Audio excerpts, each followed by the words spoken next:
Rain hammered against the glass walls of the penthouse like a warning. A gun was pressed to Jae-min's forehead.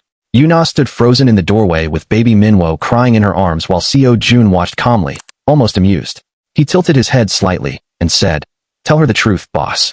Tell the nanny why people are willing to kill for that child." That was how everything began. 3 days earlier, Yuna had taken the nanny job out of desperation. Her rent was overdue, her mother's hospital bills were suffocating her, and the listing promised an impossible salary with only one strange condition: live in the mansion and ask no questions. The house was silent when she arrived. Not peaceful. Silent like something was hiding inside it. Then she heard the baby. Jae-min appeared at the top of the grand staircase in a perfectly tailored black suit, his expression unreadable. He didn't greet her warmly, didn't smile, didn't even pretend to be polite. Instead, he simply said, "You will care for Minwo. Stay away from the West Wing. Do your work, and your life becomes easier." Yuna almost turned around and walked out. But then Minwo reached toward her with a tiny trembling hand, and something in her heart refused to leave. At first, Jae-min seemed exactly like the tabloids described him. A brilliant, cold billionaire who treated silence like currency.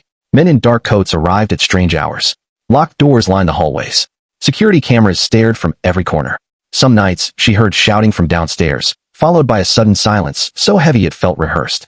But Minwo slowly changed the rhythm of the house.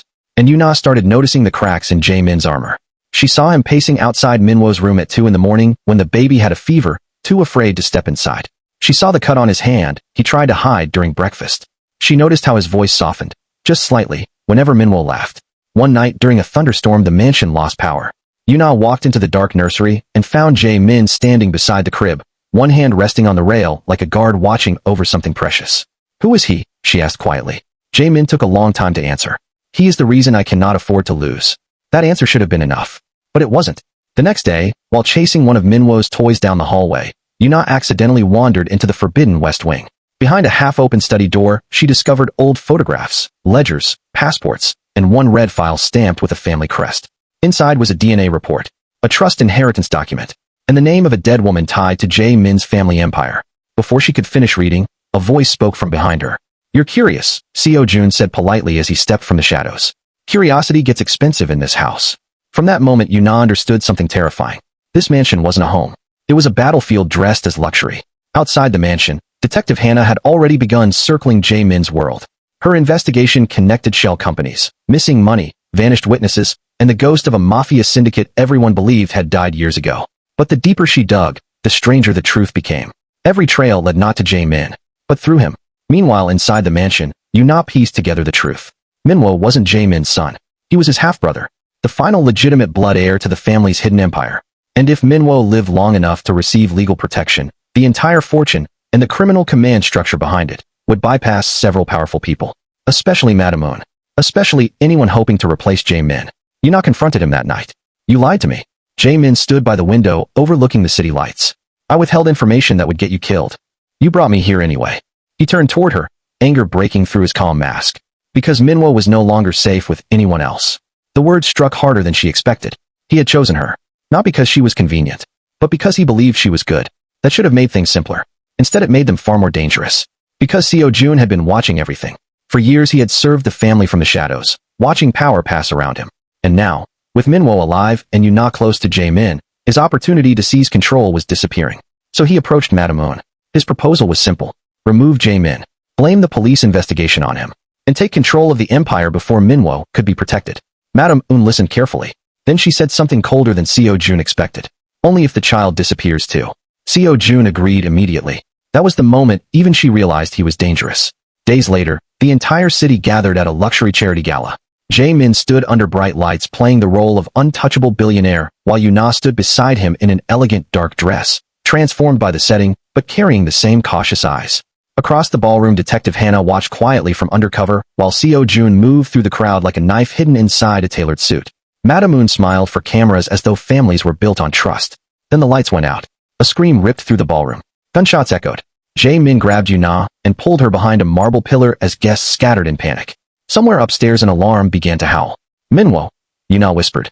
Jae-min's face hardened instantly. Seo-jun. The gala attack had only been a distraction. Back at the mansion, Minwo was the real target.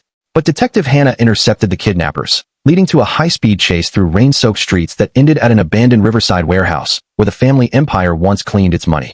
There, every mask finally fell. Madam Moon revealed she had never intended Jae-min to inherit power, only responsibility. She allowed him to carry the empire's sins while she ruled quietly behind closed doors. Seo-jun revealed he had been feeding information to the police for years, just enough to weaken Jae-min, never enough to destroy the syndicate. And Yuna learned the most painful truth of all. Minwo's mother had not died by accident. She had been silenced the night she tried to escape. Jae-min had arrived too late to save her. The guilt had been shaping him ever since. Inside the warehouse, chaos erupted. Detective Hannah's team stormed in. Madam Eun ordered her guards to shoot. Seo-jun turned on everyone. Yuna shielded Minwo while Jae-min fought through men who once called him boss. Then Seo-jun cornered him. A gun aimed directly at Jae-min's head. You were never protecting the baby, Seo-jun sneered. You were protecting your conscience. Jae-min, bruised and bleeding, answered quietly. Maybe, but I'm still the only one here willing to die for him. That was when Yuna understood the difference between him and the rest of the family. Not innocence. Choice. He had been born into darkness. But he refused to let it swallow Minwo too. Seo-jun pulled the trigger. Jae-min moved. The bullet struck a steel beam as Detective Hannah's team burst inside.